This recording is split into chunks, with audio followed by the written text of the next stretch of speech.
जय श्री कृष्ण मेरे दोस्तों, जय श्री राधे। दोस्तों, भोलेनाथ को संहार का देवता कहा गया है, पर वह अंदर से अत्यंत ही करुणामयी, अत्यंत ही दयालु हैं। हम लोग गाते हैं ना, कर्पूर गौरम करुणा अवतारम। हाँ, वह साक्षात करुणा का अवतार हैं। उन्हें ऐसे ही भोले बाबा नहीं कहा जाता है। शास्त्रों में कई कथाएं ऐसी आती हैं जब भोले बाबा के भोले होने का प्रमाण आता है। दोस्तों, एक कावड़िया था जो कि भोले बाबा को रोज़ डंडे मारता था। वह रोज़ उसका नियम था कि वह कुछ भूल जाए, पर वह भोले बाबा को डंडे मारना नहीं भूलता था। एक दिन वह भूल गया। वह भोजन ग्रहण कर रहा था, उसे एकदम से याद आता है कि आज मैंने बाबा को डंडे नहीं मारे। वह भोजन छोड़ के भागा लाठी लेके, और ज्यों ही वो बाबा के पास डंडे मारने पहुंचा, तुरंत बाबा प्रकट हो गए। बाबा ने ये देखा कि मेरा भक्त मेरे लिए कितनी श्रद्धा रखता है कि वह भोजन छोड़ के मेरे पास आया, और मुझे भले ही वह डंडे मारता था, पर लेकिन वो अपना भोजन छोड़ के मेरे पास आया, और उन्होंने उसको दर्शन दिए। ऐसे ही एक और कथा का वर्णन आता है जब एक चोर, जो कि चोरी चकारी डकैती ये सब करके अपना भरण पोषण करता था, पर इस बार काफ़ी दिन हो गए थे और उसको चोरी करने का कोई मौका नहीं मिला था। काफ़ी दिनों से भूखा था, भूख से अत्यंत ही व्याकुल था। जा रहा होता है, देखता है कि एक शिव मंदिर है। शिव मंदिर में ज़्यादा कोई है नहीं, सिर्फ पुजारी जी हैं। सोचता है कि इस शिव मंदिर में अगर मैं रात को चोरी करूं तो शायद मैं पकड़ा ना जाऊं। रात को आता है, शिव मंदिर में देखता है पुजारी जी सोए हुए होते हैं।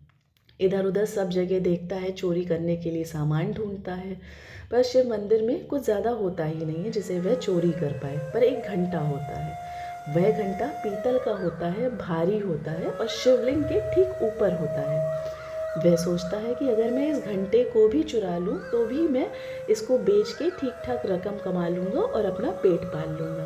खैर, घंटा जो है शिवलिंग के ठीक ऊपर है। चोर उसे उतारने का प्रयास कर रहा है, पर उतार नहीं पा रहा है। चोर इधर उधर कुछ देखता है कि कैसे भी घंटे को उतार ले, पर उसे कुछ नहीं मिलता है। आखिरी उपाय सोचता है कि अब तो शिवलिंग के ऊपर चढ़ जाता हूँ और इस घंटे को उतार लेता हूँ।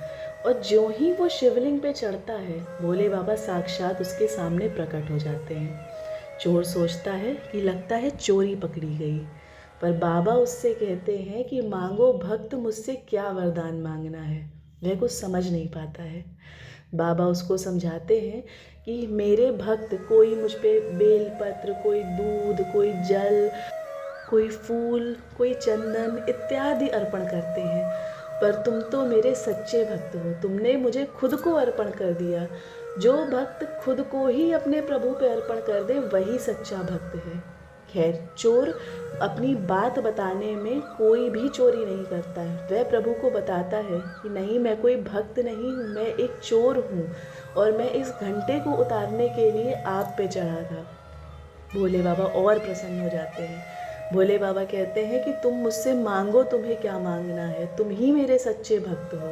तो चोर अपने आप में ग्लानि महसूस करने लगता है। कहता है, बाबा मुझे आज ये वर दो कि दोबारा कभी चोरी ना करूं और तुम्हारी भक्ति करूं। मुझे अपनी भक्ति का वर दो बाबा। तो ऐसे हैं हमारे भोले बाबा।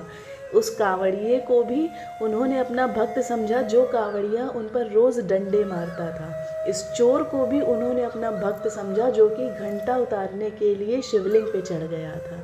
तो दोस्तों, ऐसे ही भोले बाबा को भोले नहीं कहा जाता है। बहुत भोले हैं हमारे बाबा, साक्षात करुणा अवतार हैं।